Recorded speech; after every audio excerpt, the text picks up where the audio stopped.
Hello, ladies and gentlemen, and welcome back to Module 1. We are now at Part 2 of Module 1, and we will be looking at the principles of customer service. So what are these principles of customer service? These are like guidelines that have to be maintained to ensure positive customer service and customer experience. Now, when trying to understand the principles of customer service, we need to understand what customers like and what customers hate. So customers love when you know them, remember them by name, and remember their preferences. For example, you may remember they had called previously, and you can say, "Hey, hello, Mr. Jefferson. How are you doing from the last time we talked?" Or, "Hello, Miss Jennifer. How are you doing? How has your week been?" And also remember their preferences. And their preferences will be what they like buying from your store, what they like about your services and products, and what they have to have on a constant basis, on a monthly basis, or on a daily basis. Customers also love to be treated with respect. That is showing that they are of value to you, and be treated with dignity. Sometimes they may come repetitively for the same thing over and over again. So despite that they come repetitively, make sure that they receive the same quality service. Customers also love being feeling special and being treated with special care.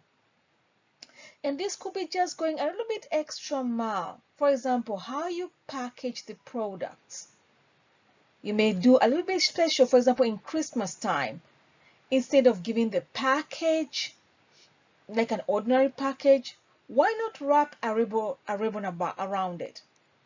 Why not put a special Christmas card or a small note just to make them know that they are special and you remember that they are your special customers?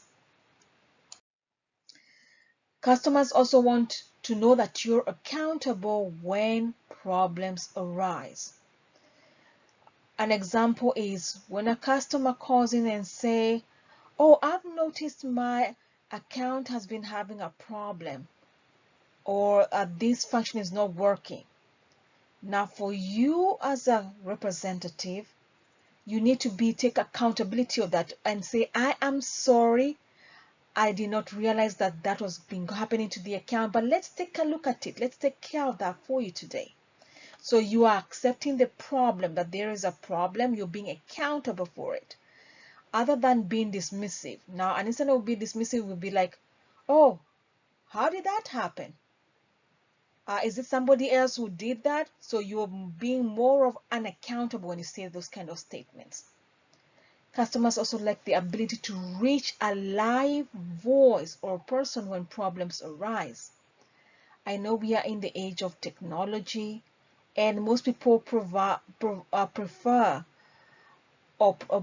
being provided with services that are mainly online, but we still have those individuals who would like to speak to a live person and have that natural human customer representative interaction. So we should make sure that the systems, the communication systems in the organization are in such a way that there are people ready to answer calls whenever a customer calls in requesting for assistance or when a problem arrives. Customers also like to receive a little something extra for their money's worth. For example, a small gift or something free after they've got the original service or product. Now, what do customers hate? Customers hate having to repeat one's predicament repetitively.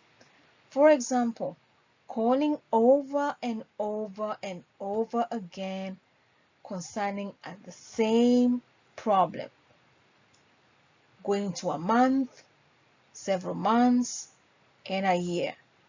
They hate that because that shows that you are not concerned about the customer. You're not concerned about how they are experiencing the services or the products you're giving.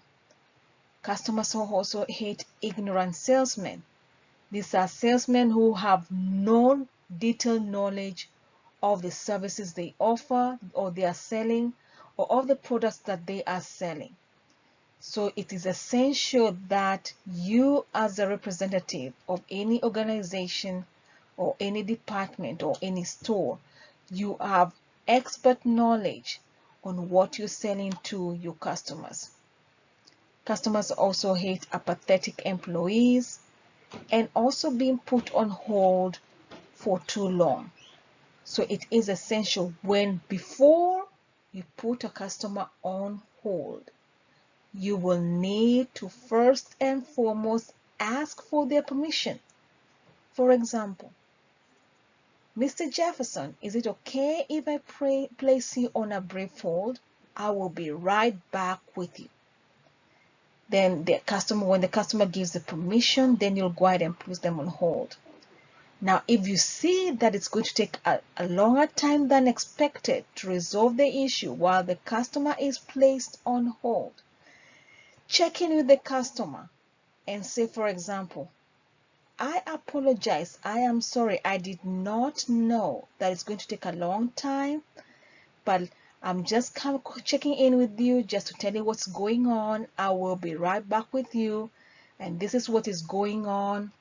Then explain to the customer the details of the situation so that they are aware of the process of what's really going on while they are being placed on hold. So think about those things. Customers also hate being left on hold. Now, these are instances where we do have abandoned calls and they are left on hold for 5 minutes, 6 minutes, and nobody's checking in, nobody's saying anything. They just hear the music, that whole music all over and over again. The music is sometimes even be having some buffering or stuttering. So they hate that. You need to check in with the customer every now and then. Customers also hate being disconnected after holding.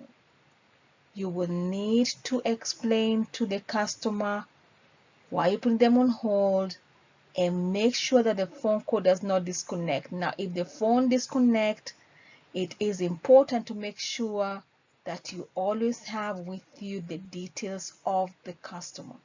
That is their phone number, their direct number, cell phone, their full name, the account details, so that in case the phone disconnects, you can be able to call them back and go ahead and apologize first for the disconnection of the call, and then go ahead and complete the communication or the transaction with the customer. Customers also hate poor routing of phone calls to the incorrect people. So before you transfer a call, it is important for you as a customer service representative to go ahead and inform the customer the reason for the transfer of the call, who you are transferring the call to, what department it is, and the reason why you could not resolve the problem in your department and you do have to transfer that call. So you have to include all those details before you transfer the call. Now you can even go way above that and do a conference call whereby when the customer is still on the phone, contact the person you are transferring the call to, explain the situation for the transfer of the call, and then go ahead and before you release the call, inform the customer that you have already communicated with the other person who will be taking over the call, and they already know the details so that they do not have to repeat themselves again. So take note of that as well. Customers hate repeatedly hearing how important their patronage is when placed on hold. That is about the music, that small music that keeps running over and over and over. They hate that. They also hate canned email responses. Now, canned email responses are like automated emails that are not personalized, they're so generic, and sometimes the customers may even reset those emails to go to the spam mail. So where they like the junk mail. So to be able to make sure that the customers are responsive to those emails and they read those emails, customize the emails. There are so many templates in Outlook or other softwares whereby you can mail merge the customer list and the email so that as the emails populate, they are specifically tailored to each customer and the customer feels that like a personal touch has been attached to that email because they can see their name and not just like dear customer. Customers also they hate lack of empathy. Now, empathy is trying to feel how the other person feels. They hate when you don't empathize, when you don't try to understand what is the problem that they are having or what's going on with the products and the services and what the experiences is like.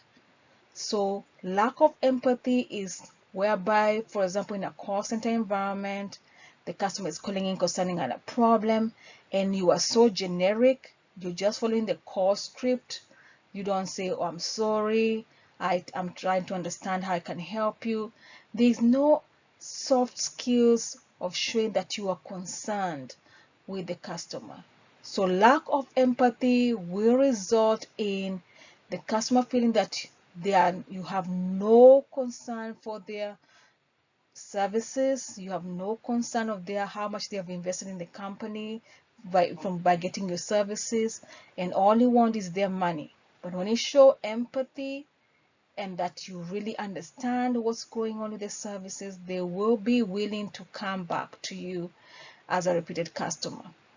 Customers also hate feeling for granted, like nobody cares, there's nobody listening to them. And customers hate when you do not go beyond or try to go ahead and see how you can be able to still apply the rules but assist the customer. So we need to make sure that despite that the rules are there, we should try and go above and beyond to assist the customers in everything that they need. Now, the general principles of public contact is acknowledge cause promptly. You must put the customer on hold, wait for their responses, and it is important that you acknowledge the customer by name. Some customers may prefer to be called by their titles, so be sensitive about that. For example, there are those ones who like being called doctor, professor, and you can hear by even when they call in. When you ask them, may I please have your name? They'll say, my name is Dr. Jefferson, for example. So it is important as you continue with the conversation, address them by how the title they would like to be called. Dr. Jefferson. Others may say, oh, don't worry, you may call me Jesse. That's fine, I'm fine. Or you may call me JJ. So just go with the flow of the customer, what the customer feels comfortable in. Because their aim is to make sure that the customer has a positive customer experience. So things you need to take care of in principles of public contact is introduce yourself. Use an appropriate greeting. Identify your office. For example, thank you for calling Unique Beauty Services. My name is Ashley, and how may I help you today? Or if they come to the store, welcome to Fantastic Services. My name is Jessica. How may I help you today? So you are using an appropriate greeting, and you are identifying your office, and you are identifying yourself.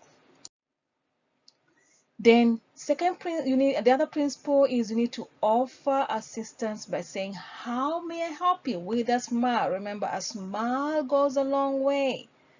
Give customers a chance to respond before asking the next question. Do not over talk or do not guess and actually say what the customer will be you're predicting the customer will be saying.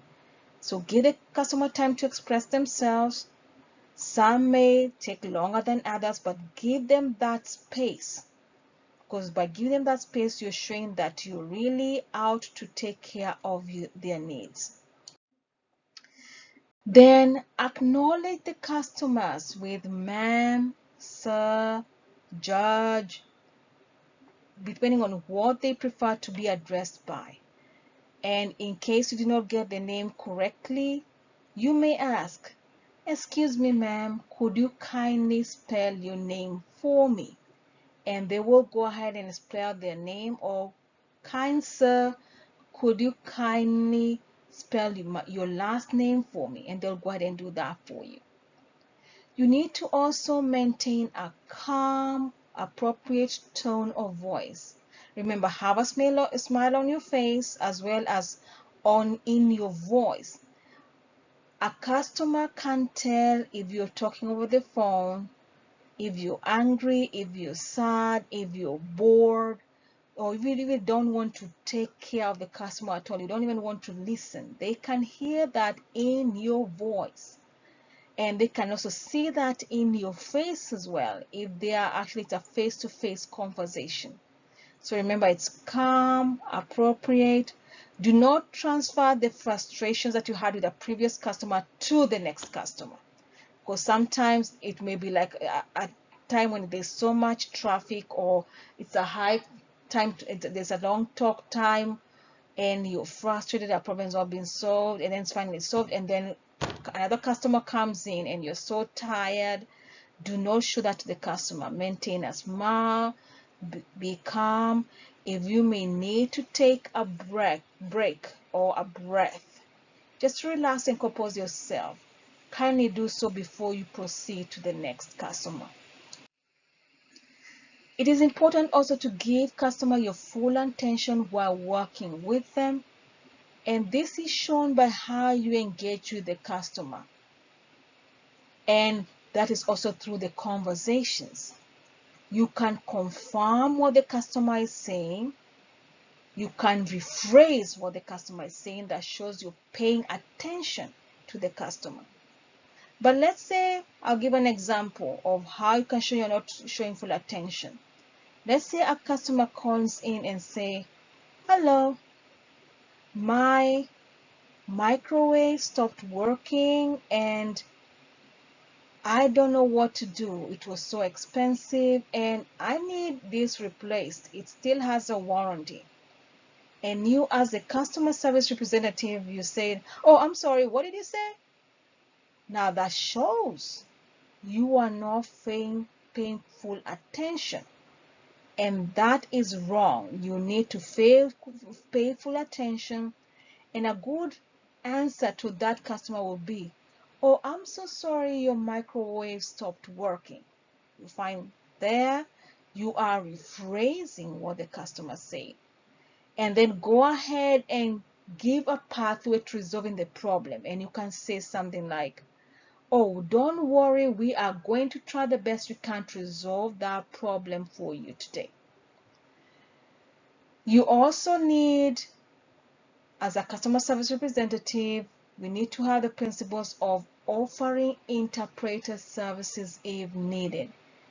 Now, some companies have contracts with interpreter services whereby in case a customer has any speech disabilities, you will know the number to dial to make a conference call so that the interpreter can talk to the customer and the interpreter can interpret the message and give that to you, and you communicate to the interpreter and they'll interpret back to the customer as well. So make sure you are versant and aware of that procedure in your company. And if it's not there, are there other representatives who can assist, who have those special skills and they can be able to assist those customers?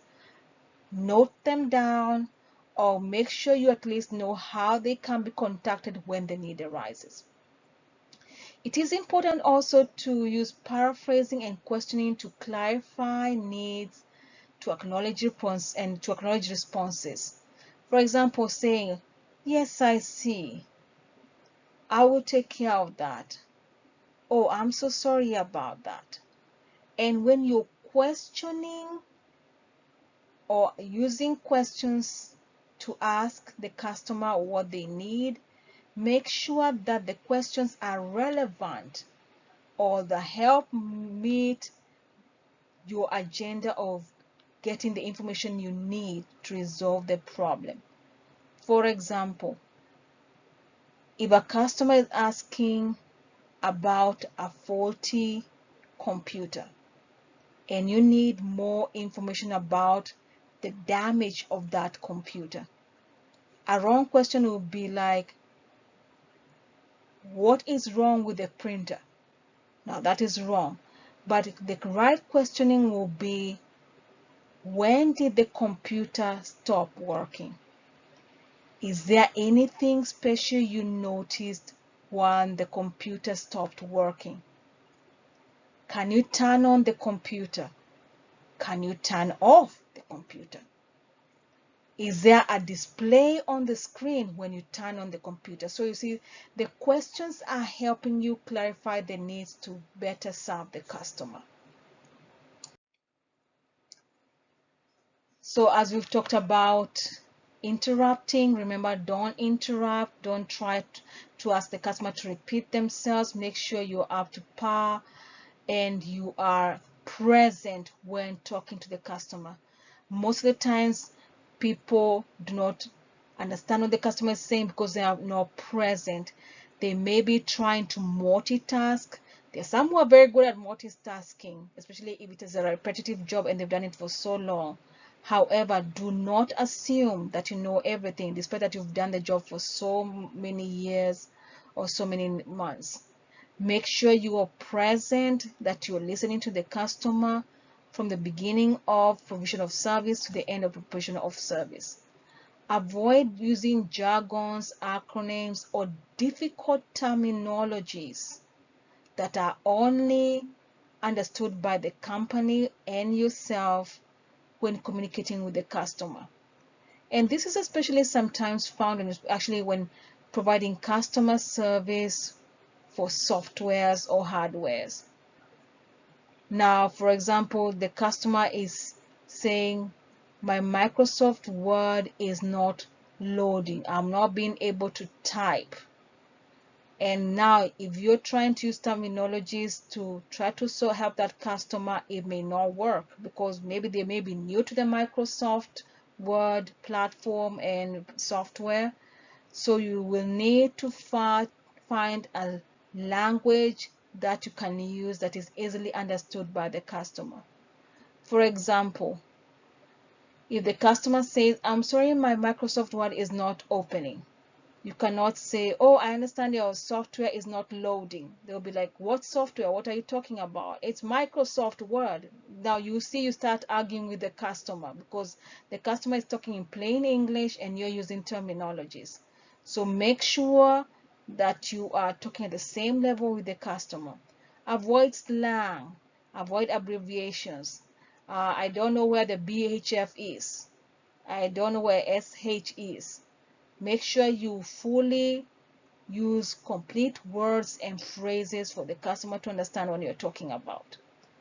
Then avoid finishing a customer or person's sentence or statement. Even though you may predict what they are going to say, it is best to listen first and fully understand what the customer is talking about before you give your input or before you offer any suggestions. Now here is a good video of listening and over talking. I'm not going to play this video right now. We're not going to do it in this tutorial right now, but I'd like you to go ahead and take a look at it. And I have put the link in the tutorial, and I'll also put it in the resources as well, the video resources, so you can go ahead and listen to this video. It's not very long. but it gives you a perfect scenario on an instance where the gentleman is interrupting or over talking, does not wait for the person to finish. So I need you to look at that and then write a few notes on what you have learned about it and how best you can improve, or how best the situation could have been improved, and from that improvement, what would have happened.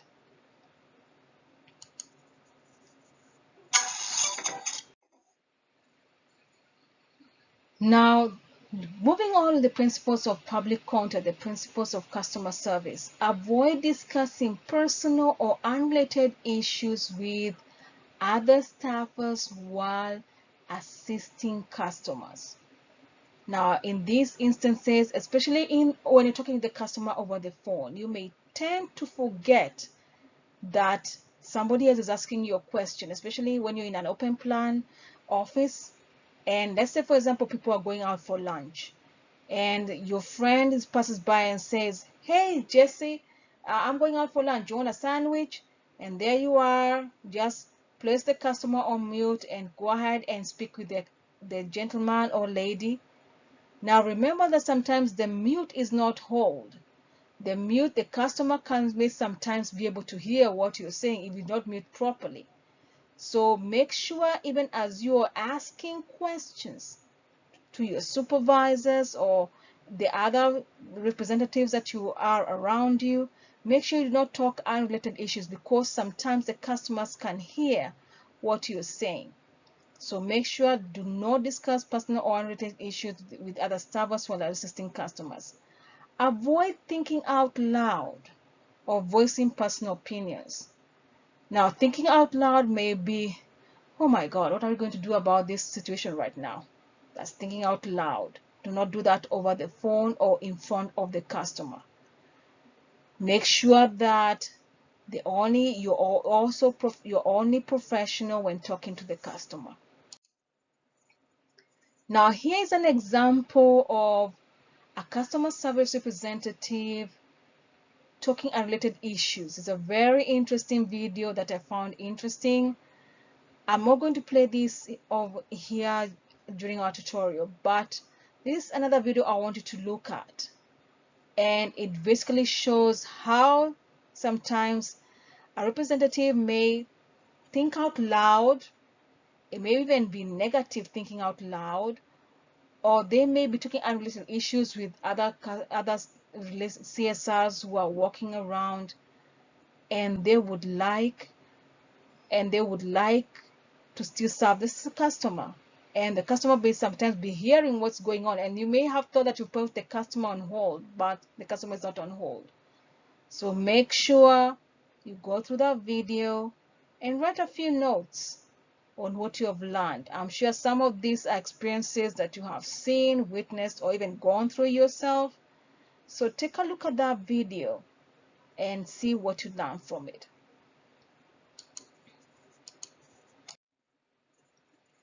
Moving on to principles of public contact, it's important to explain your telephone automated options to your customers so that they are aware when they dial in that number, they will know if they're talking to an automated system first or to a live representative first.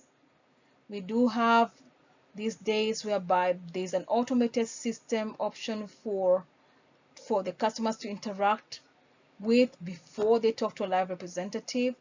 So make sure that it is either self-explanatory and guides the customer through to get to a live representative, or there's a tutorial on how the customers can navigate through the automated system. It's very, very important, because sometimes some customers think they're talking to a live person, and when sometimes the system says, "Oh, I'm sorry, I did not understand that," and it repeats the whole phrase again, and the customer may get angry. Just make sure the customers are aware you have an automated system that will, and the importance of that automated system, it will guide them to get the right representative to talk to them.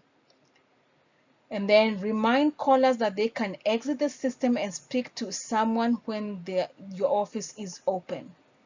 So make sure that they are aware of your working hours.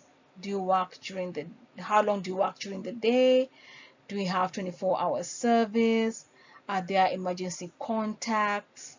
And if the automated system is throughout the day 24/7, or if the automated system just a means to guide the customers to the right representative or the right department, make sure that that information is very clear to your customers.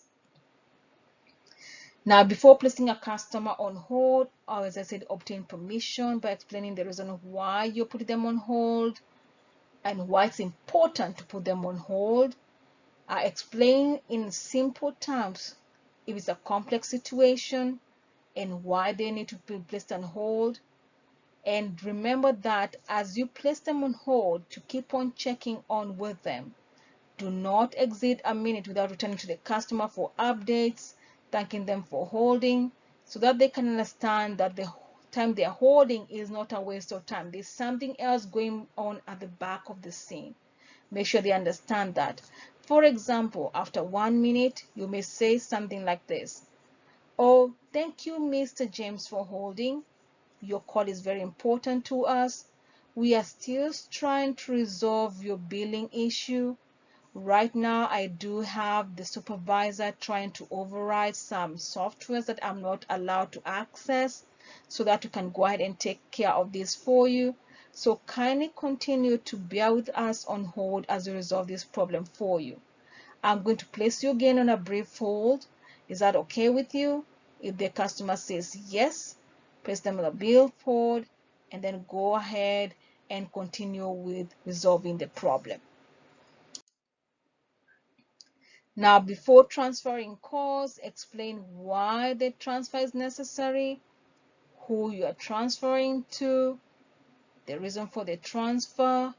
If sometimes you may have instances whereby the customer wants, before no transfer, they don't want any transfer, they want you to go ahead and call the other department you're calling and then do a conference call, still stay on the phone when you're still resolving the issue, because it may be based that when the customer is explaining, when they were explaining what they wanted assistance in, the problem actually does not necessarily need to be transferred. So sometimes it's good to stay on the phone, listen to the customer explain what the problem is, and when you see that actually the problem is not related to your department, make sure you inform the customer, "I do see the problem is really not related to a department. You can go ahead and talk to the other representative.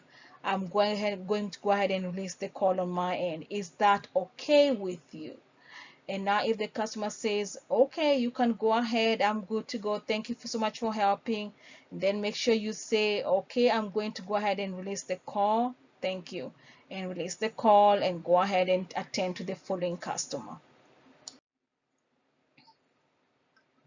And then during a transaction or after a transaction or a service that is being offered, it's important to explain to the customer the next steps of after what happens after they provide a service, or what happens after they start using the product, or the effects they'll get after using the product, so that they know what to expect. So everything is predictable. There is no if and buts. So explain to them if they're going through like a buying of a car, explain to them each and every step they will need to follow, so that they understand the procedures and they know what it is expected of them and expected by from the company for the transaction to be successful. Remember also to close, recap the key points of the call and confirm the next steps.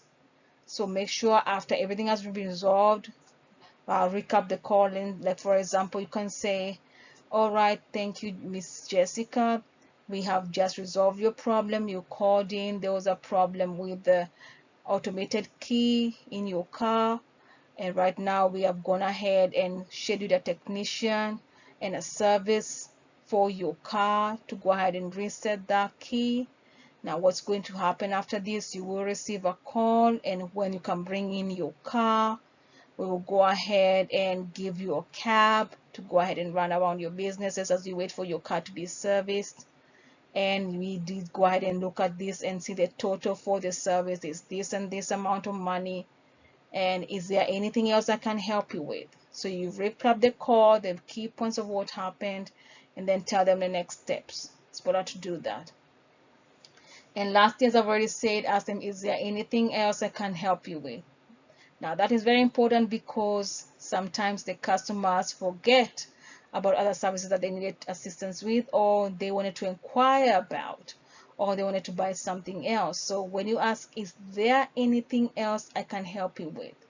That helps the customer remember if there is anything else they need from your company or from your services you provide, and you'll be able to get all that information in one setting, other than the customer going home, remembering, and coming back, or releasing the call and then calling back again and waiting on holding, especially if there's a high call volume and you have to talk to someone else. So is there anything else I can help you with is a very important statement before you release the customer.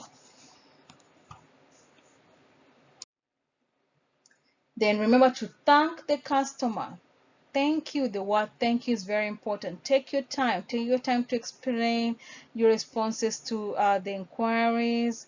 Check with the customer. Make sure they are happy. Make sure you show appreciation of that they are waiting, that you're going to assist them, and that they are a valued customer to your organization.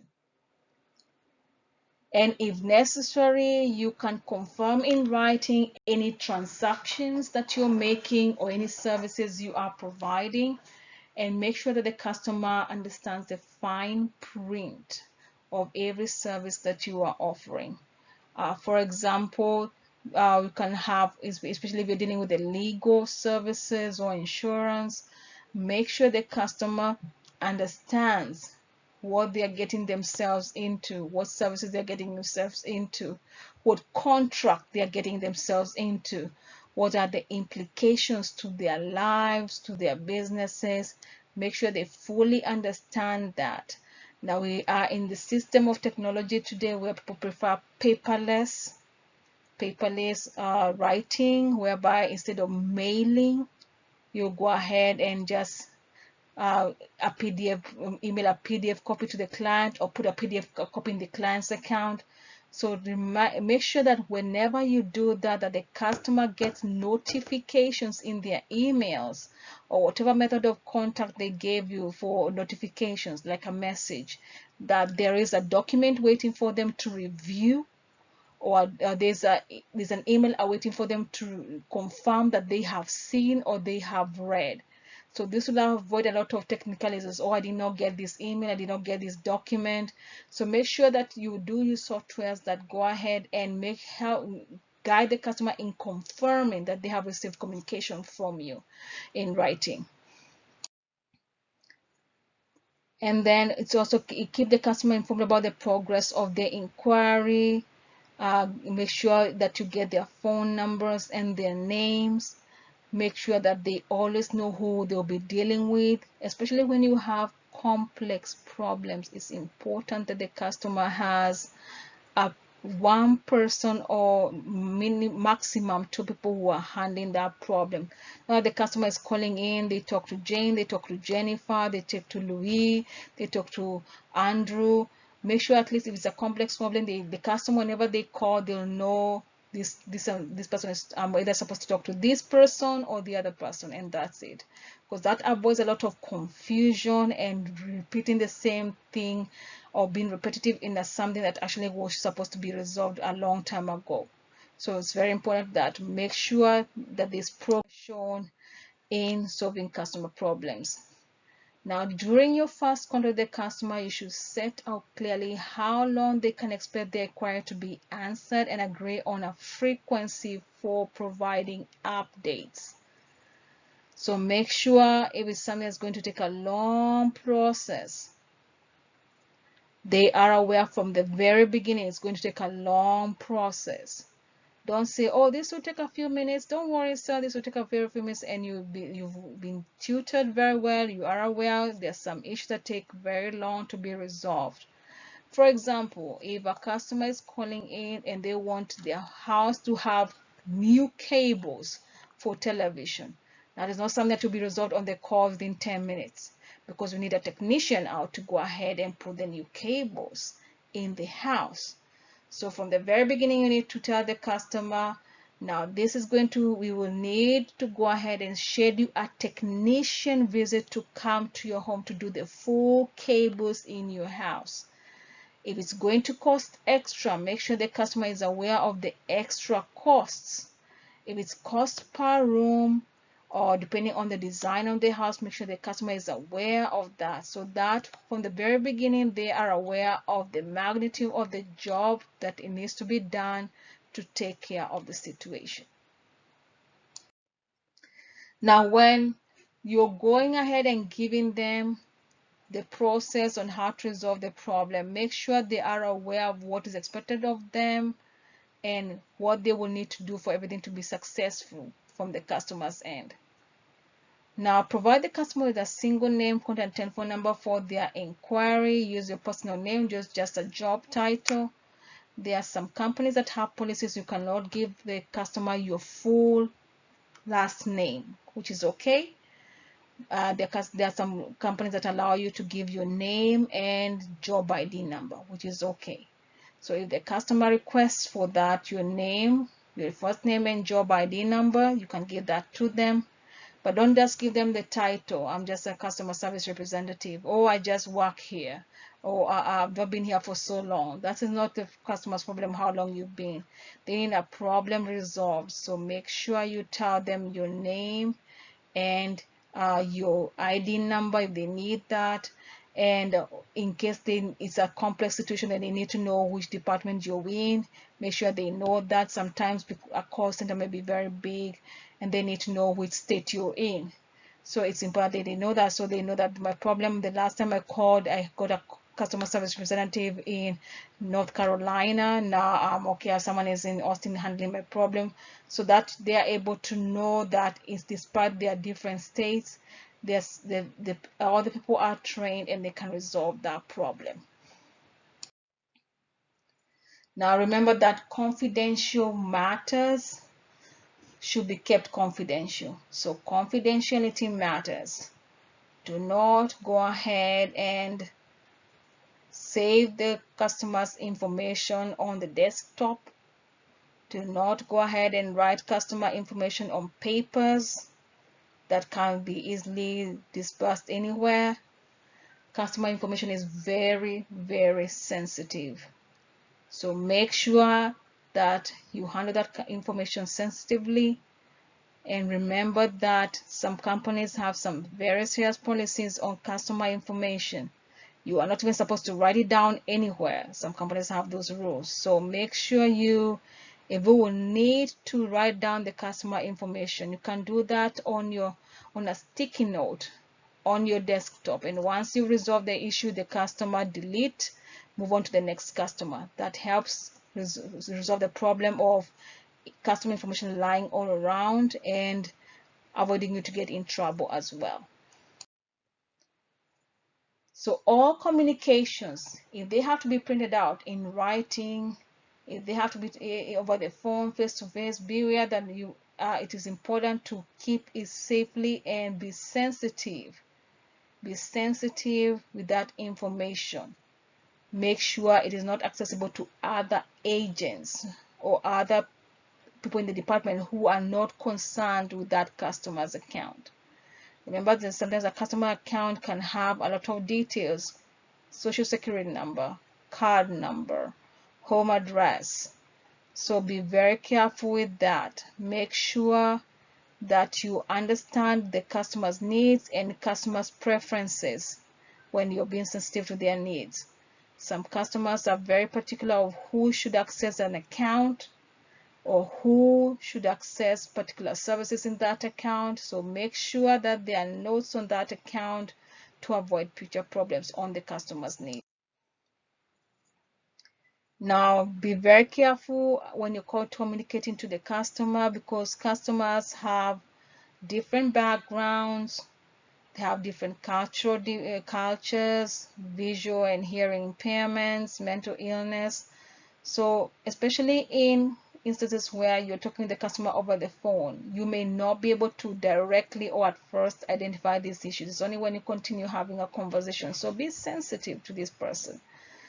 You may see instances that the person is not has poor literacy skills, that has poor comprehensive skills. It is up to you as a representative to adjust and be able to meet the customer's needs. So adjust how you communicate, adjust how fast you talk, adjust how you listen, give more time to listening where needed. If you see that there may be a problem with communicating in the language that the customer is communicating in, you can go ahead and first identify, is it a problem with communication or is it a disability, speech disability? Make sure you are able to identify that and see how you can further assist the customer in that. If it is hearing impairment, we do have services that offer hearing impairment. Make sure that you are aware of those services that go ahead and do the interpretation for hearing impairment to be able to assist the customer. Remember, this is free to the customer, these special services, especially for those who have visual and hearing impairment. The charges to the company, not to the customer. And that's a way of helping to maintain a positive customer experience.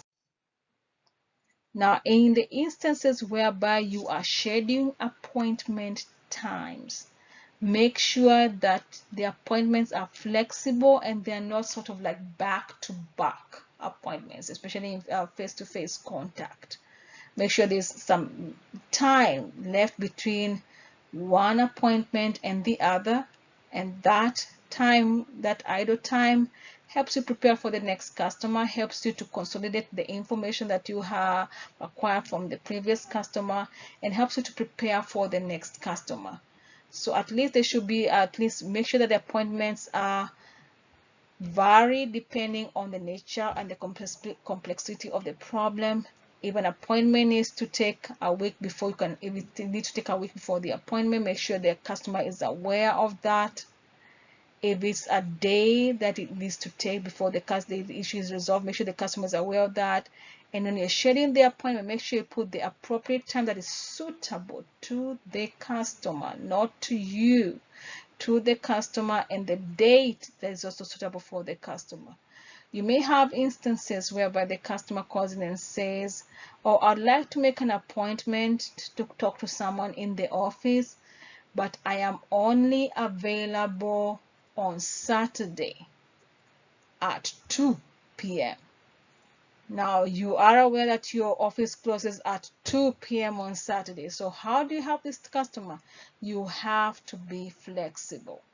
You have to make sure that management is aware that we do have a customer who the only time they can be able to make it is at 2. So is there a way we can manage the time and make sure that you're able to meet the customer at 2 p.m. and make sure you are punctual at that time. I do advise that you being the representative, always be ready on time, way before time. And when the customer comes in, you're able to resolve the problem and move on. So it's very important to maintain appointments. Now, in the instances whereby the customer service representative may not be there, like for example, you're covering leave, someone is away from the office and they were handling a problem related to a customer.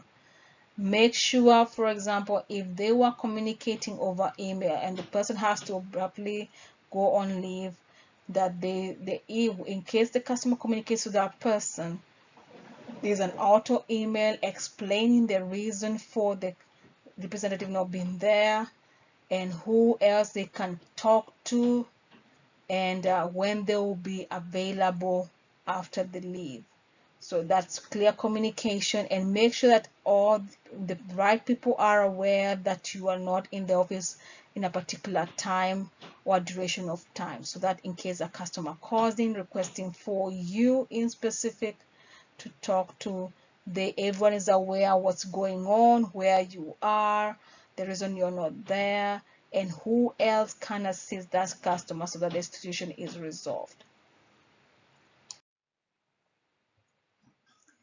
Now, in the instances whereby you may have abusive callers, now principles you need to take care of is that if the customer is abusive, you should be able to be calm and corrected and collected. Make sure you apologize. Just saying I apologize for the problem. Make sure the customer feels that you understand, but sometimes it can go overboard. Sometimes the customer can be very abusive and rude. So be firm with the customer. Don't be abusive. Don't retaliate. Just make sure the customer is aware that if they continue talking that way, the best thing to do is arrange up the call to have a conversation with the supervisor, and they'll be able to know that, okay, there are principles, there are procedures to be followed, and there's somebody else who can resolve the problem, or there's protocol. The issue of respect is very valued in the company. So to avoid them keeping on being abusive over the phone, you can take their contact information, their phone number, and tell them that a manager or a supervisor will get in touch with them. There are sometimes instances you can have abusive callers, and as you calm down and listen, they may change. Now you can go ahead and resolve that situation or talk to that customer and resolve their problem. But you see it's escalating, whereby the customer is threatening violence, then in that case it's important to make sure that the right management is aware of what's going on, so that in case of any problem they can be able to refer to that call. In case the customer does self-harm, they can refer to that call and the right action will be taken. Now, when finishing a call, remember, close the call as normal. There may be a call script you need to follow when closing a call. Remember, close the call by calling the customer by name. Remember to offer your name, who has been helping the customer, and then thank them for calling. If you're talking face to face, make sure you also close the conversation. Don't say okay, bye-bye. No, that is not good customer service. So make sure that you tell them, okay, thank you, Ms. Jimenez, for visiting our office today or calling us today. My name is Jerome. In case you have any future concerns or problems, I'm always here in this office. I'm working hours from 8 to 5, or you can talk to any of my colleagues here, and we'll be more than happy to assist you. If it's on a phone call, you can say, okay, thank you, Miss Jennifer, for calling XYZ company. My name is Janice. You can, if you have any additional concerns or help you need, you can contact us at this number 1-855-444-333, and we are there 24 hours 7 days a week to assist you. And thank you for allowing us to offer your services. Thank you for calling XYZ company, and you hang up the call. Now, in instances where you have voicemails, it is important to make sure that the voicemail greeting is appropriate to the majority of your callers. Do not use jargons. Do not use your nickname for the voicemail. Do not use anecdotes for your voicemail. Not very many people may understand. Do not use quotes, or do not use any terminologies that people may not understand. You may find an example of voicemails like, oh, you know who to call, you know who you're calling, store the message, or hit me up, I'll be right back. Now, not everyone understands that. So the right voicemail greeting is, you have reached the voicemail of, give the full name, Jessica Martinez. I am sorry I'm not able to take your call. You can leave a message and I will be right back with you. Please leave your name, your phone number, and a brief message of your situation, and I'll be right back with you. So you see, when you give that voicemail greeting, they already, by the time the voicemail is starting, they already know who the message will get to. You have apologized you're not there to take the call. You've offered a solution that they leave their name, their phone number, and a brief message, and you'll get back to them. So by the time the customer completes that voicemail recording and gives their information, they are assured that you will definitely go ahead and call them back, and they know which phone they have left their voicemail message in. Now, as I said, compose a response, and I give an example of a response. And make sure, if it's possible, you can also put in your email address, and that it's plain English. If there be instances whereby you are an interpreter and you're using a different language, make sure that the voice message is also in that particular language, not in English, because they may not, if it's a foreigner or somebody else whose language is not English and they're calling to go ahead and leave a message, they will need to understand what the guidelines for leaving a message are on your phone. So make sure you tailor the voicemail to your expected audience and expected clientele. Now, redirecting mail or redirecting emails, it is important to go ahead and preset your email to whereby as soon as it gets to your inbox and you're not available, or you'll not be available for a long time, the email will be rerouted to somebody else. Now, in instances whereby you're sending out mail that goes to the post office box, make sure that to create a positive customer experience, you have instructions on how the mail should be redirected in the case whereby the mail goes to the address that you no longer live in, so that the customer does not live in, so that they are able to understand how to redirect that mail. Whoever will be living there knows how to redirect that mail. So you also make sure that they are aware that the information that you give on your mail, on that envelope, everyone is aware if it's priority mail, first class mail, or it's prepaid return service, that people understand how they need to process the mail if they are redirecting mail. So remember that your emails, when you're communicating, they should be simple and brief. Remember, use the language that the customer understands. In cases whereby there may be jargons or terminology that you need to use, you may use the plain English text and then the complex text. So you may have two documents here: plain English for everyone to easily understand, and for the terminologies for those who want to read the complex information. And make sure you attach everything that's been attached to the email is attached correctly. Use the right titles for the attachment. So don't just, if the email is service contract, don't just write attachment 1. The customer will not understand. Make sure you say attachment service contract. If it's pages, page 1, page 2, page 3. Remember that email should not be considered as a secure medium.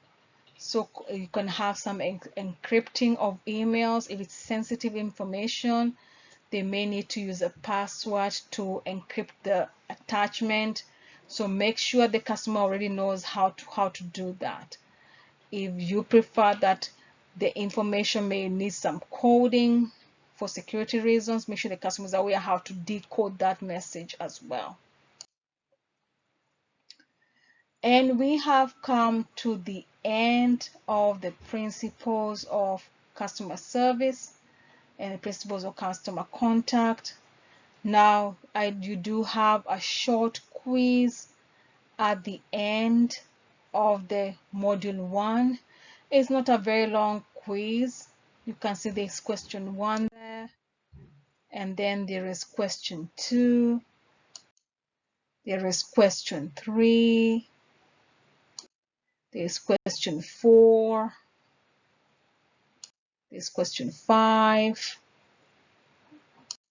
And those are the questions. So you'll not be graded for those questions. It's just a way of reviewing what you've learned, as this is a self-paced adult learning customer service program, self-development program.